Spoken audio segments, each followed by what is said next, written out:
Il y a une bonne vingtaine d'années, j'avais été marqué par un témoignage d'une personne qui était venue dans mon église.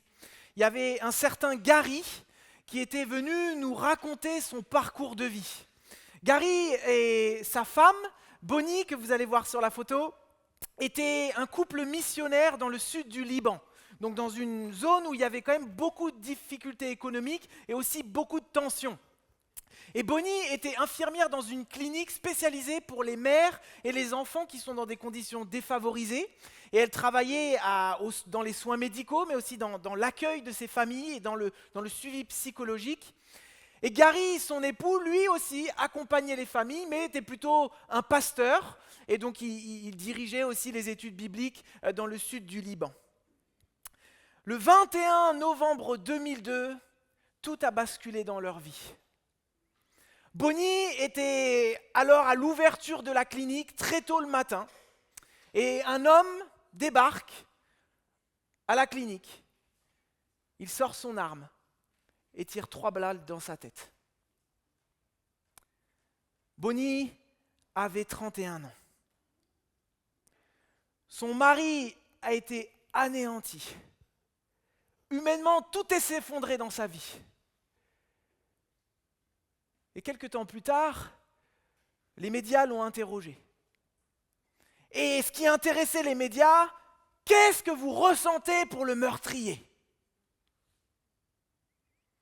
Et alors, dans le témoignage qu'il a donné à l'Église, et ce qui est tiré de son interview, il dit ceci. Je pardonne à quiconque a fait cela.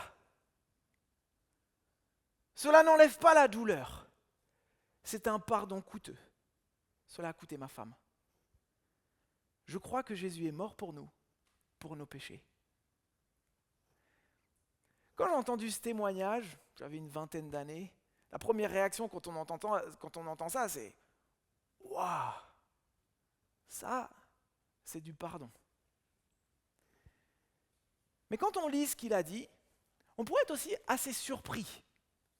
Parce que juste à la fin, comme un cheveu sur la soupe, quelque part, il dit « Je crois que Jésus est mort pour moi, pour mes péchés ».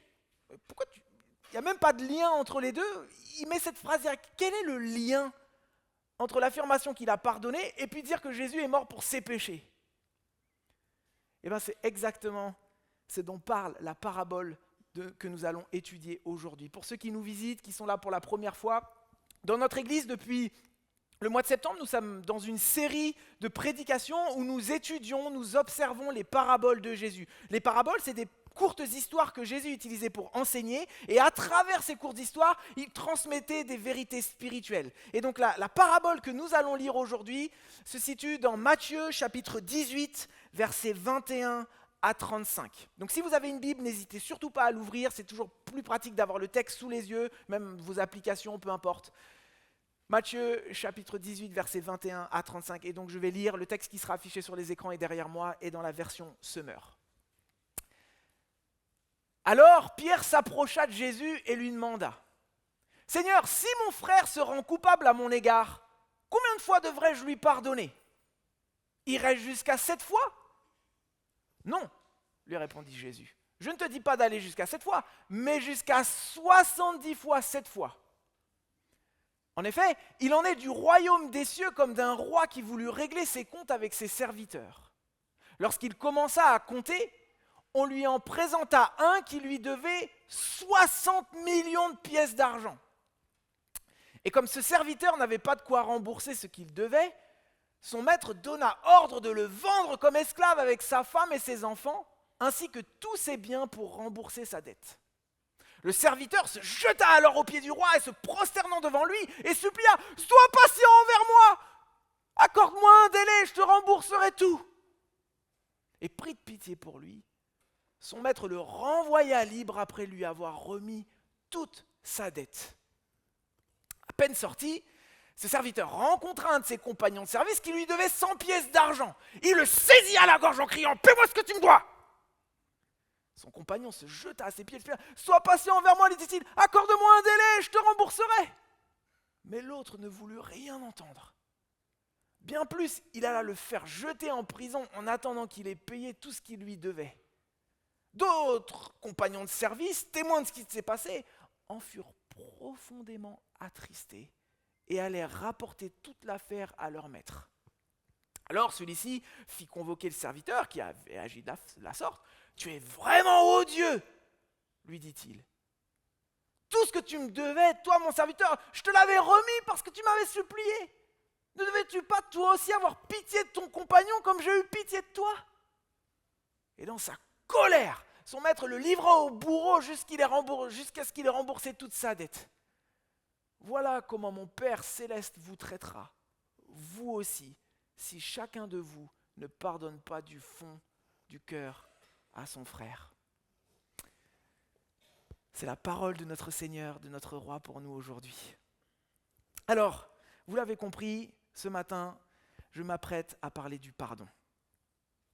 Et je dois vous avouer que je m'apprête à en parler avec beaucoup de crainte, mais aussi beaucoup de prudence, parce que je sais que parmi vous, il y a des personnes qui ont eu des grosses blessures relationnelles. Je sais que certains ont été abîmés dans la vie, fortement, certains même physiquement. Et donc, je souhaite ce matin m'exprimer avec beaucoup de bienveillance et d'amour, en essayant d'exprimer et de transmettre au mieux ce que Jésus, notre Seigneur, a voulu nous communiquer. Alors quand on lit cette parabole, on peut se poser plein de questions. Je ne suis pas sûr que je vais pouvoir répondre à toutes les questions, mais ce que je souhaiterais vous montrer ce matin, c'est que cette parabole nous permet de comprendre la raison du pardon et nous permettre de comprendre le pardon. Et c'est mon objectif ce matin, de vous partager cela. Tout d'abord, la raison du pardon. Et là, il faut tout de suite qu'on rentre dans le contexte de cette parabole pour qu'on puisse comprendre pourquoi Jésus l'a raconté. Et je vous ai mis le contexte au début, c'est le verset 21 et 22. Et donc là, on se rend compte que Pierre, il pose une question. Et quand on lit les évangiles, on se rend compte que Pierre, il posait beaucoup de questions. Pierre, il a envie de comprendre. Et franchement, on a de quoi être reconnaissant envers Pierre, parce que grâce à ces questions, aujourd'hui, on a des merveilleux enseignements de Jésus. Et Pierre, il veut comprendre le pardon. Pourquoi ? Parce que juste avant, dans la section avant, Jésus va développer ce qu'on appelle la démarche du pardon. Donc si quelqu'un te heurte, si quelqu'un te blesse, comment il faut faire ? Et Jésus l'explique bien comme il faut. Mais là, Pierre, il a bien compris que là, Jésus, il demande du pardon, Jésus, il pousse un peu cette question du pardon, et donc c'est pour ça que Pierre, il doit se dire, bon, il y a quand même une limite à tout ça.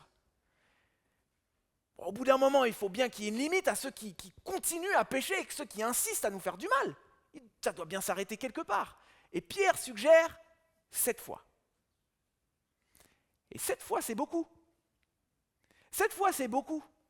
Parce qu'en fait, il faut savoir qu'à l'époque, dans la tradition juive, ça, on le retrouve avec plusieurs témoignages de rabbis de l'époque, mais aussi avec des preuves écrites, notamment dans ce qu'on appelle le Talmud babylonien, qu'en fait, ce qui était courant à l'époque, c'est que si un homme commet une transgression, la première, la deuxième, la troisième, il est pardonné. Mais la 4e fois, il n'est pas pardonné. Donc quand Pierre il dit 7 fois, il dit, bon, j'ai compris que Jésus il nous pousse à aller plus loin. Donc 7 fois, c'est quand même pas mal.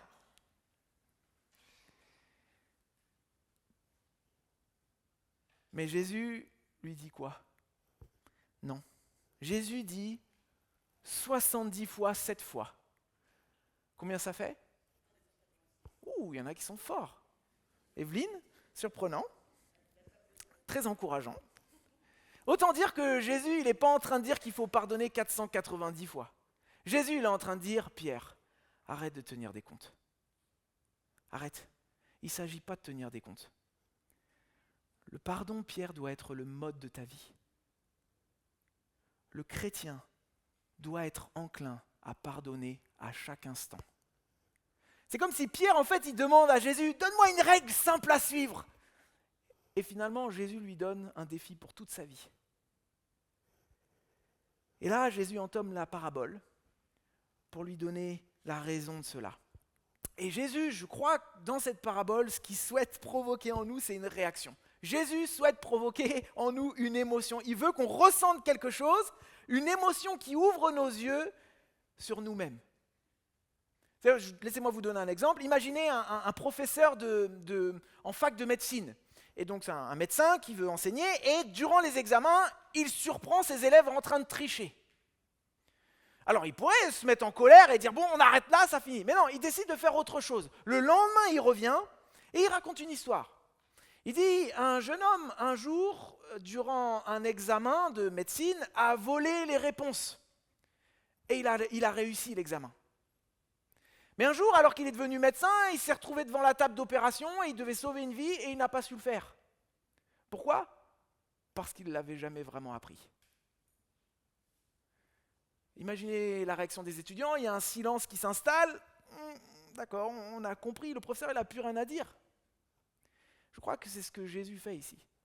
Il ne réprimande pas Pierre, il ne le culpabilise pas, il raconte une histoire qui touche son cœur afin que des comportements puissent être corrigés. Et cette pédagogie, il me semble qu'on la retrouve régulièrement dans la Bible.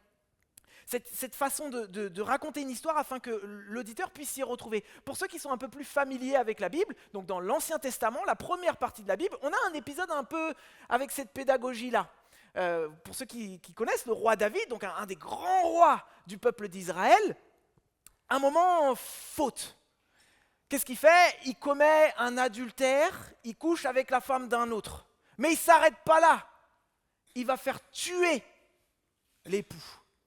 Et donc là, devant cette faute-là, il y a un prophète qui arrive dans sa cour, le prophète Nathan, et il lui dit, je vais te raconter une histoire, il y a un homme riche qui a volé la brebis d'un pauvre. Et là, David, il se met en colère, il dit, mais non, cet homme mérite la mort. Et Nathan, il lui dit, mais cet homme, c'est toi. Ah. Et par cette histoire, en fait, Dieu amène David à se voir tel qu'il est, et il se repent. Jésus veut que nous puissions utiliser cette parabole comme un miroir. Et donc là, j'aimerais vous poser une question. Quand on lit cette histoire, quel est le premier sentiment que vous avez ? Mais c'est horrible ! Il est injuste ce type, c'est un ingrat, c'est absurde ce qu'il fait. Et Jésus veut exactement que tu ressentes cela. Il veut provoquer cette réaction en toi quand tu lis cette parabole, quand tu l'écoutes, pour que tu puisses te l'appliquer à toi-même. Il veut que nous soyons scandalisés pour ce serviteur avant de réaliser qu'en fait, ce serviteur, ça peut être toi, ça peut être moi. La conclusion nous permet de comprendre qu'en fait, cette histoire doit être lue dans la perspective de ce que Dieu a fait pour nous. Et là, on le voit, le verset 35, voilà, ça c'est Jésus qui conclut comme ça, il nous aide à comprendre ce qu'il a voulu dire, il ne le fait pas avec toutes ses paraboles, mais là en l'occurrence il le fait. Voilà comment mon Père Céleste vous traitera vous aussi si chacun de vous ne pardonne pas du fond du cœur à son frère. Donc là du coup il faut qu'on relise l'épisode à la lumière de ce que Dieu a fait pour nous. Donc là on reprend la scène. On revient, verset 24, lorsqu'il commença à compter, donc le roi, on lui présenta un qui lui devait 60 millions de pièces d'argent. 200 000 ans de salaire d'une personne. L'équivalent à l'époque au 1er siècle des impôts récupérés sur 4 provinces. Autant vous dire que ce n'est pas possible de rembourser ça. Et Jésus fait exprès de donner cette somme-là, donc 60 millions de pièces d'argent. Dans le texte, on parle de 10 000 talents, peu importe. Il faut qu'on comprenne qu'en fait, c'était une dette irremboursable. Irremboursable, c'était pas possible. Et Jésus, en fait, nous dit, c'est à l'image de votre dette, vous les hommes, envers le grand roi Dieu. Quand Jésus parle d'une dette impossible à rembourser, il parle de la nôtre. Ce n'est pas une dette d'argent, mais c'est une dette morale et spirituelle. Nous devons à Dieu non seulement nos mauvaises actions, mais aussi tout le bien que nous n'avons pas fait, mais aussi parce que spontanément nous vivons pour nous-mêmes plutôt que pour lui. Et donc finalement, notre dette, ce n'est pas seulement ce que nous faisons ou ce que nous ne faisons pas, mais c'est ce que nous sommes. Et c'est une rupture profonde avec Dieu qu'on ne peut pas réparer nous-mêmes. Mais arrive le verset 27. Pris de pitié pour lui, son maître le renvoya libre après lui avoir remis toute sa dette. Il n'a rien payé, rien. Il méritait rien, mais il lui a fait grâce. Et ça, c'est clairement le message de l'évangile, la bonne nouvelle de Jésus. c'est que malgré le fait que nous ayons une dette que nous ne pouvions pas rembourser, Dieu nous a aimés. Il nous a fait grâce et nous a remis toute la dette. Tu es libre. Tu es libre.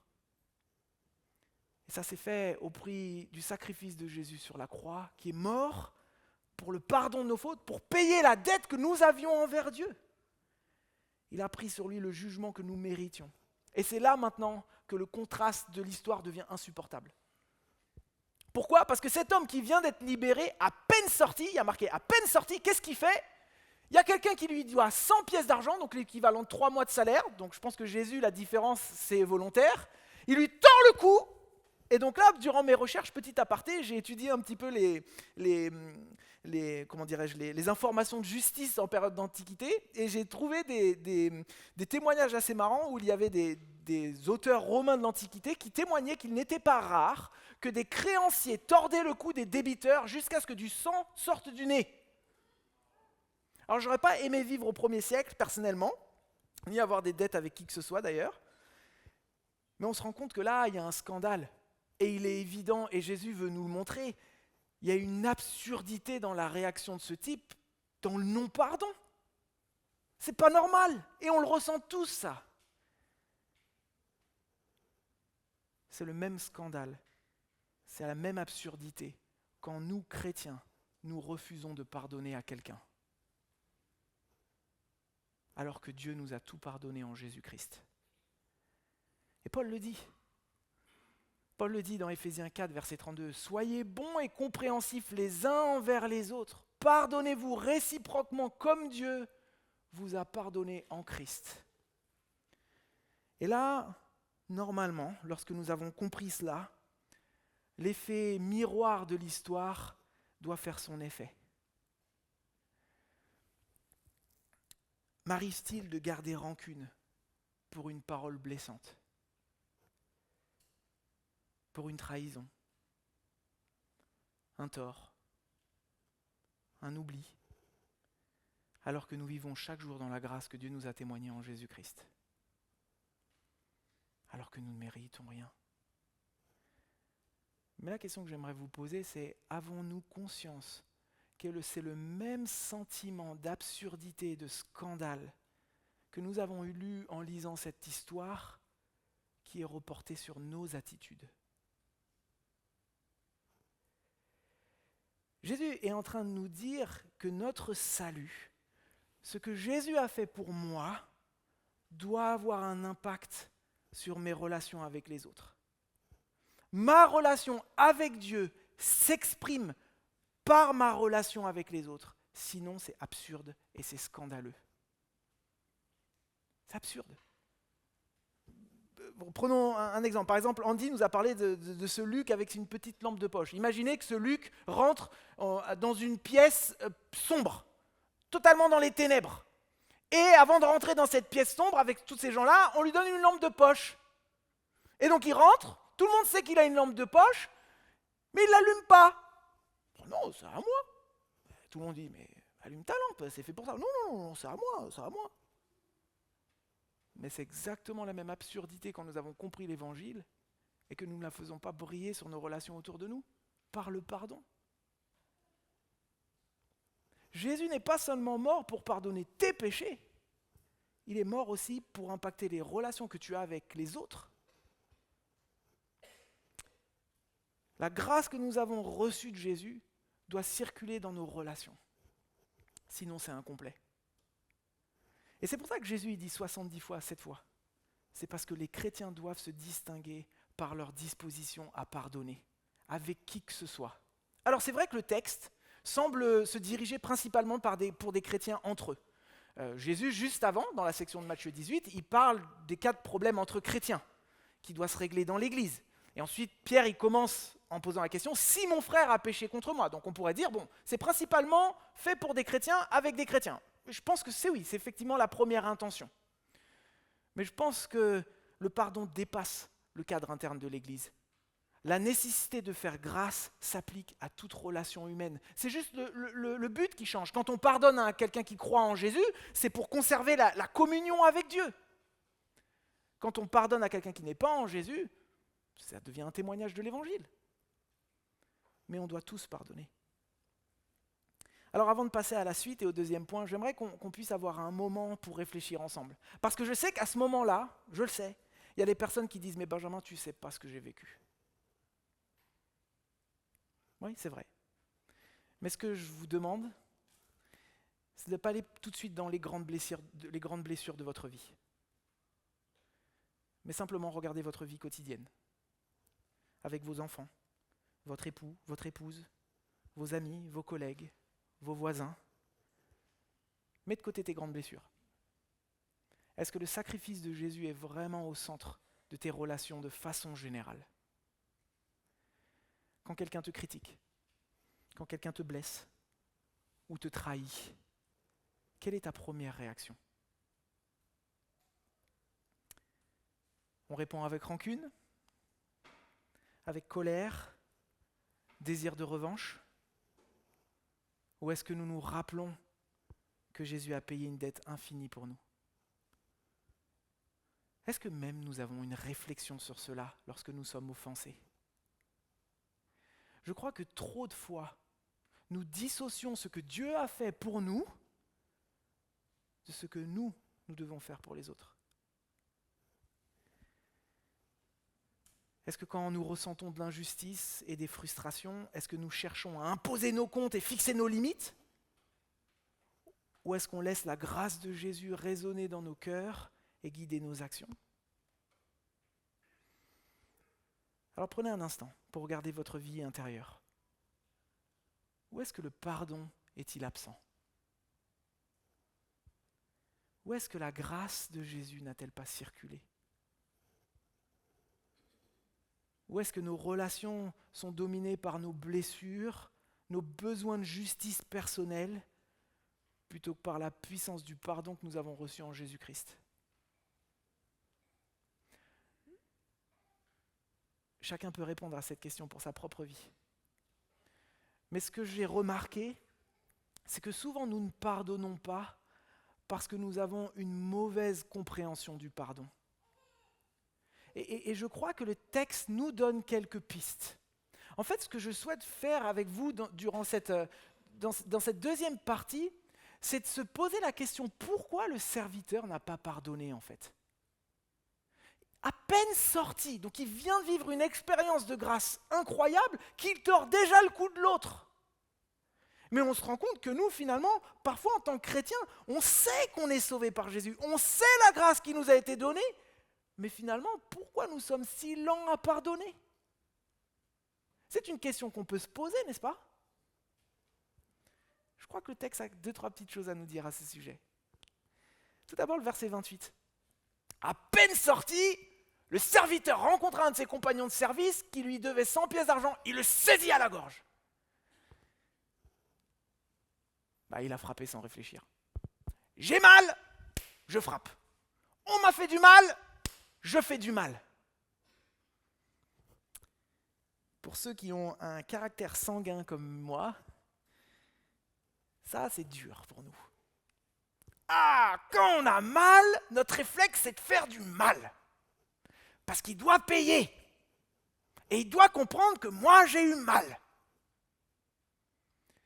Mais trop de fois, nous réagissons trop vite.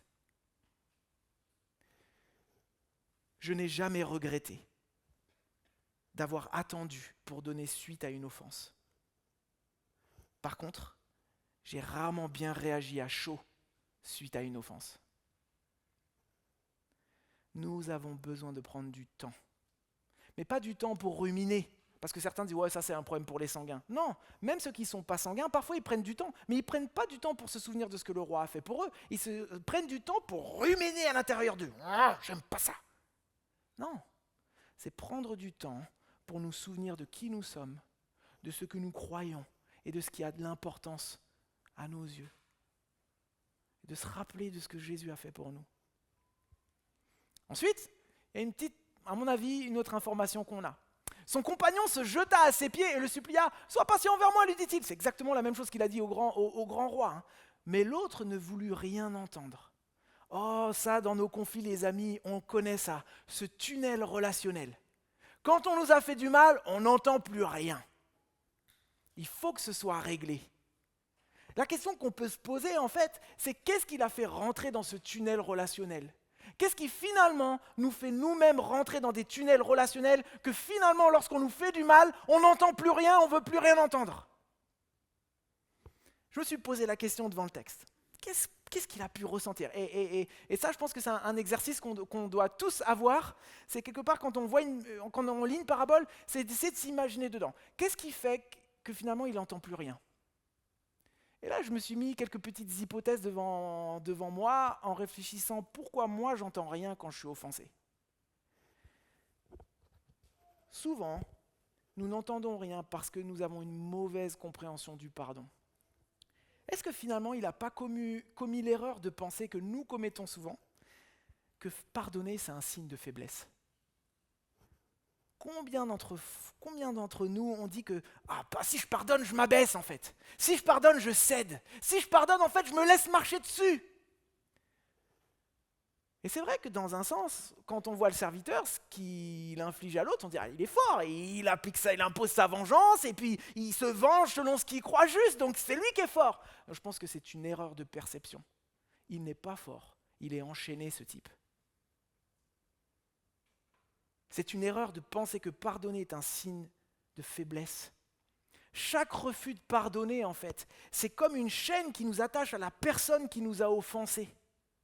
Notre colère nous domine et on devient esclave de ce ressentiment. Imaginez, et je pense que vous l'avez déjà vécu, imaginez vous êtes au travail, un collègue vous heurte, je ne sais pas, parce que vous avez bien travaillé sur un dossier et lui il prend tout l'honneur que vous auriez dû prendre. Ou bien vous vous faites humilier au boulot. Qu'est-ce qui se passe à l'intérieur de vous ?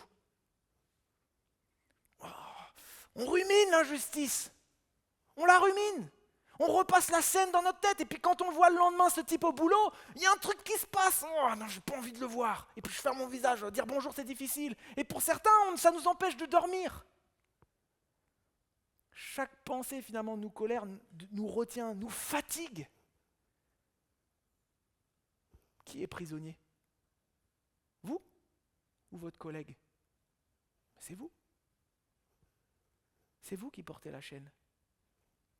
Pardonner, ce n'est pas un signe de faiblesse, c'est un acte de liberté, de puissance morale. Lorsque nous choisissons de pardonner, nous faisons exactement ce que Jésus nous montre dans cette parabole en fait. Nous brisons la chaîne de la rancune qui nous lie à l'autre. Nous cessons de vivre sous le poids de la colère, de la vengeance et de la douleur non traitée. Mais peut-être c'est pas ça. Peut-être que le serviteur n'a pas pardonné parce que finalement, il se dit « il ne mérite pas mon pardon ». Combien de fois nous pensons que le pardon que nous accordons est une récompense ? Non, il ne le mérite pas. Mais la parabole nous dit l'inverse en fait. Le pardon n'est pas un sentiment, le pardon n'est pas une récompense. Le pardon est un acte d'obéissance.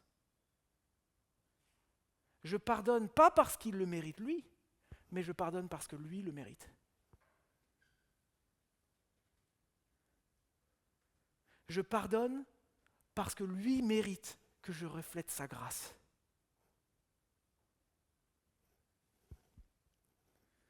Est-ce qu'on avait compris que le pardon était un acte d'obéissance et pas une récompense qu'on donne à l'autre ? Mais peut-être c'était pas ça. Peut-être qu'il a été effrayé des implications du pardon. Parce que quelque part dans l'histoire, le gars il se met devant lui, il le supplie, il y a quand même une forme de repentance là. Est-ce qu'il n'a pas peur de se dire, mais attends, si je le pardonne, ça veut dire quoi ? Ça veut dire qu'il n'y aura pas de justice ? Ça veut dire que je dois me réconcilier avec lui ? Ça veut dire que je dois lui donner ma confiance ?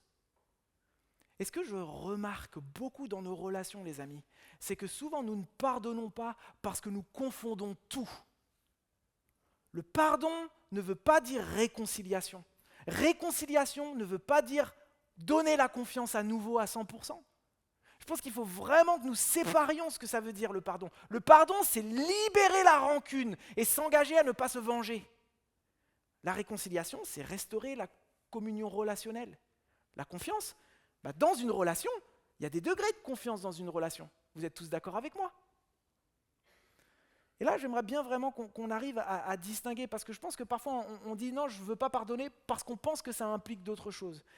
La restauration de la relation dépend de la repentance de l'autre. Et ça, il faut vraiment qu'on le comprenne. Un chrétien est appelé à pardonner inconditionnellement, ça c'est certain, mais une relation brisée ne peut pas être restaurée si l'autre ne reconnaît pas sa faute au bout d'un moment. Et je pense que c'est le modèle biblique que Dieu nous donne. Bien sûr que Jésus est mort et a offert son pardon pour tous, mais la réconciliation est donnée à ceux qui se sont repentis. Et c'est pour ça que beaucoup de chrétiens ont fait des erreurs avec des femmes battues en disant « mais il a demandé pardon ». Oui, mais s'il n'y a pas de changement, mais rentre pas à la maison. Protège-toi.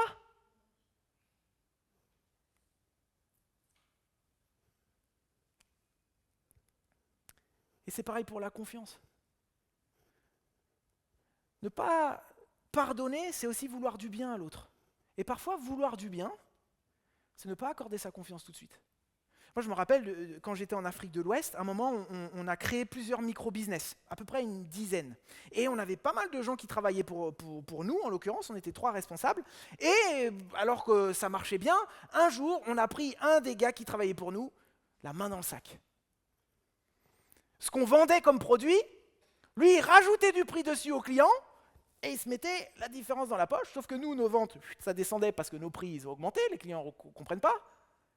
Et puis lui, nous, notre poche s'amenuisait, lui, sa poche gonflait. Donc au bout d'un moment, je l'ai appelé et je lui ai dit, bon écoute, maintenant tu arrêtes, ça suffit. Oh, je te demande pardon, vas-y, arrête s'il te plaît et tout. Oui, d'accord, ok, il n'y a pas de souci. Seigneur, ok, allez, ça peut arriver, on fait des erreurs, vas-y. Ça se passe 2-3 mois, pap, on le rechoppe la main dans le sac. Je dis, bon maintenant ça suffit, ça suffit. Oh pardon, d'accord, je te pardonne, je ne vais pas me venger, ok. Par contre, tu vas arrêter de vendre nos produits et tu vas être à la production maintenant. Oh non, non, ouais, oui. Je suis chrétien mais je ne suis pas bête. Et là je pense qu'il faut vraiment qu'on comprenne que déjà d'une, je ne vais pas lui accorder ma confiance à 100% à nouveau parce que je ne veux pas que mon entreprise est cool et je ne veux pas que les autres perdent leur boulot. Et je pense que lui, il est vulnérable. Et je dois l'aider en fait. Le verset dans Proverbe dit « Le stupide croit tout ce qu'on lui dit, mais l'homme réfléchi, avance avec prudence. » Et il y a une formule que j'apprécie tout particulièrement. Alors je ne sais pas qui l'a dit, je n'arrive plus à retrouver l'auteur dans mes notes, mais j'aime bien cette formule. Pardonne librement, libère la rancune, engage-toi à ne pas te venger, ne rentre pas dans des cercles qui ne finissent pas. Réconcilie-toi si c'est possible. Ça doit être un but. Il est marqué dans 2 Corinthiens que nous avons le ministère de la réconciliation. Donc notre objectif, c'est de nous réconcilier quand même. Mais il y a des moments où ce n'est pas possible, il faut le reconnaître. Et reconstruis la confiance avec sagesse. Reconstruis la confiance avec sagesse. Alors c'était peut-être pas ça. Mais ce que je remarque quand même, c'est que dans le verset 30, il y a quelque chose qui a attiré mon attention. C'est que l'autre ne voulut rien entendre, bien plus, il le fait jeter en prison. Moi, ce que je remarque de cette expression, je pense que quand même, ce qui lui a posé problème, c'est qu'il a voulu garder la justice entre ses mains. Je me demande si quelque part il ne craignait pas que s'il en parle au roi, le roi ne l'arrange pas. Le roi va me dire, je t'ai pardonné, donc pardonne. Oh, vraiment. Et ça, c'est difficile de penser que finalement, si on en parle au roi, on sera lésé. Mais attention, et là, il y a quelque chose qu'il faut bien qu'on comprenne. Pardonner ne signifie pas que justice ne sera pas faite. Vous vous rappelez du témoignage de Gary, ce qu'il a dit au début ? Il a dit, je pardonne au meurtrier. Est-ce que ça veut dire que le meurtrier ne doit pas être jugé ? Mais bien sûr que si. Il y a une justice. Et nous devons nous rappeler que Dieu est justice. Il ne nous a pas pardonné comme ça. Jésus est mort sur la croix. La justice s'est appliquée à Jésus. Pourquoi croyons-nous que que Dieu voudrait nous léser de la justice dans notre vie ? Ce que Dieu nous demande, ce n'est pas de renoncer à la justice, c'est de faire confiance en sa justice. Et ça, c'est plus difficile. C'est plus difficile parce qu'en fait, la question n'est plus de savoir si on peut pardonner ou pas, mais c'est si on veut pardonner. Vous savez, ce qui marque dans cette histoire, c'est que le serviteur n'est pas allé voir le roi. Il ne lui a pas parlé de sa blessure, de sa douleur. Est-ce que ça nous arrive, lorsque nous sommes blessés, de dire « Dieu, j'ai été blessé. Dieu, j'ai eu mal. C'est injuste. S'il te plaît, libère-moi de la rancune. J'arrive pas. S'il te plaît, exerce ta justice à toi, je veux te faire confiance. » Ça nous arrive de prier ça quand on est offensé? Je me rappelle d'une discussion que j'avais eue avec... On était dans un petit groupe de Bible, de lecture de la Bible, on était 4. Il y avait une fille, et on était 3 gars, et on lisait un texte sur le pardon. Et à un moment, la fille nous dit non, écoutez, on arrête là. Et elle commence à nous raconter comment son ex-compagnon l'avait fait souffrir. Et il l'avait fait souffrir. Et c'était dur à entendre.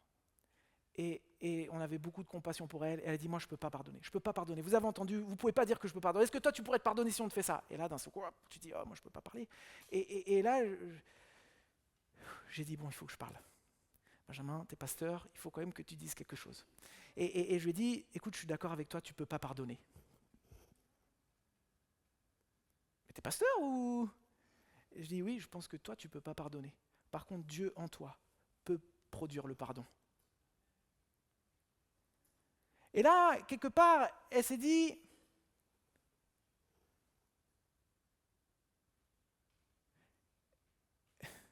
ok, il faut que je prie pour que Dieu puisse produire en moi le pardon, qui me transforme.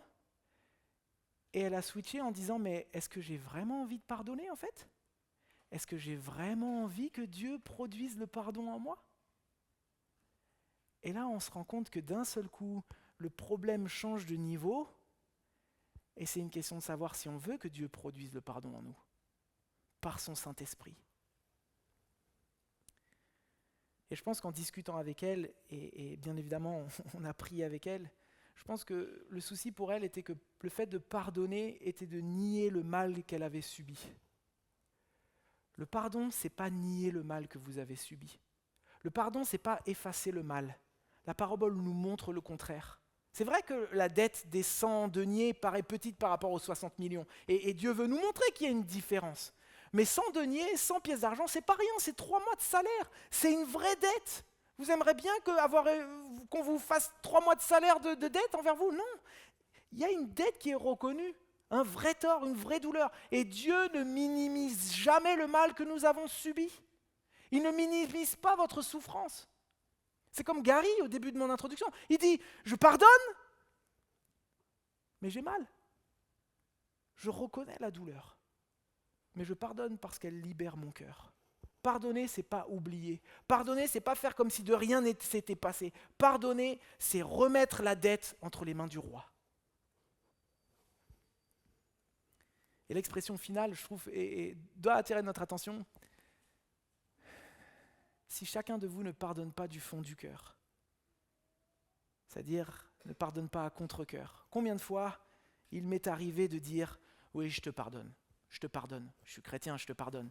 Et puis derrière, je vais critiquer cette personne. « Ouais, tu sais ce qu'il m'a fait? Tu sais ce qu'il m'a fait? Tu sais ce qu'il m'a fait ?»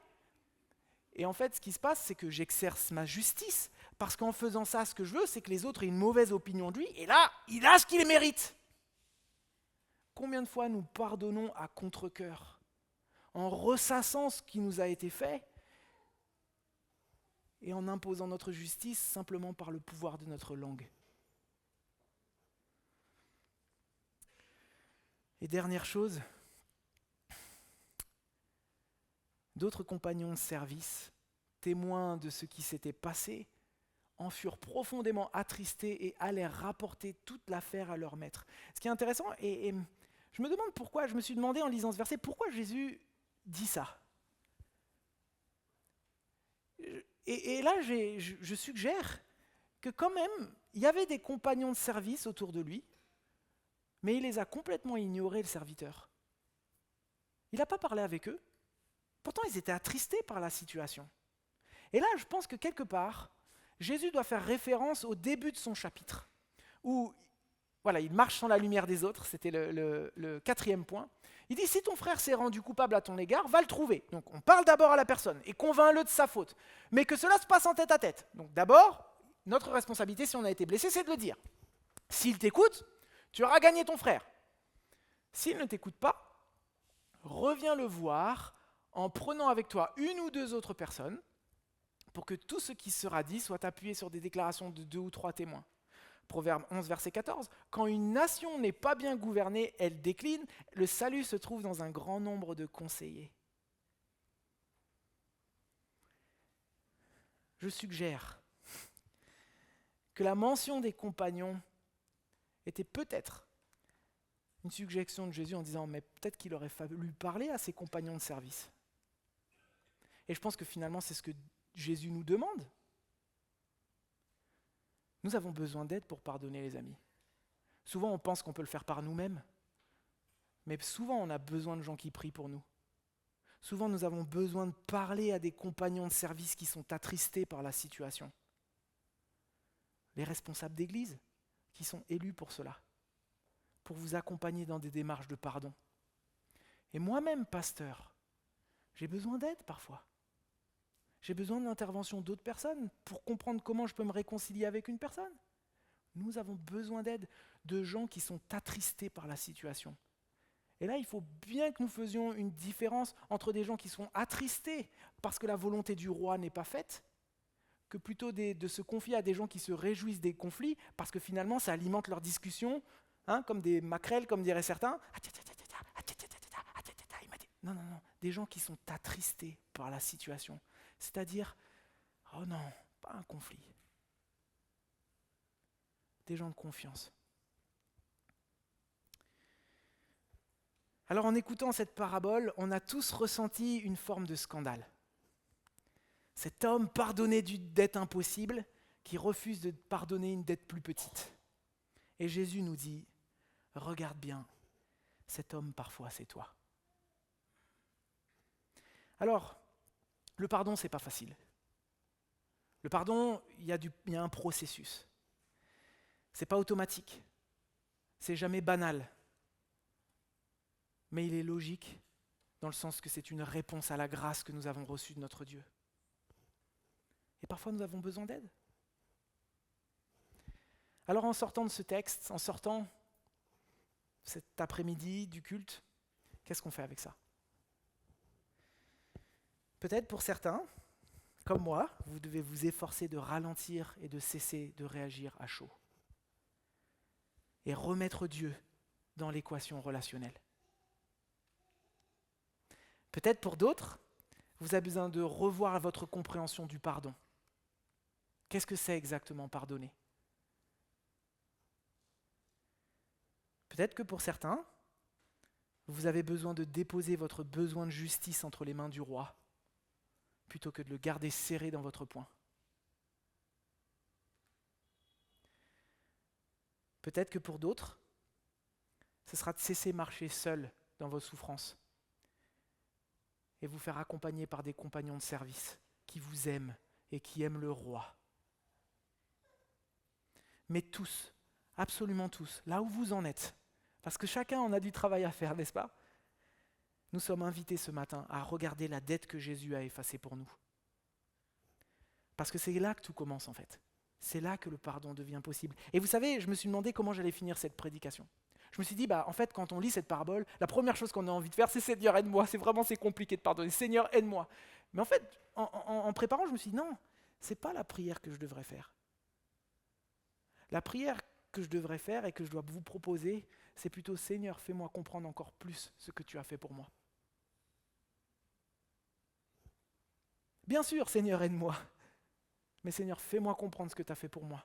Parce que plus je comprends l'évangile, plus le pardon va couler de ma vie.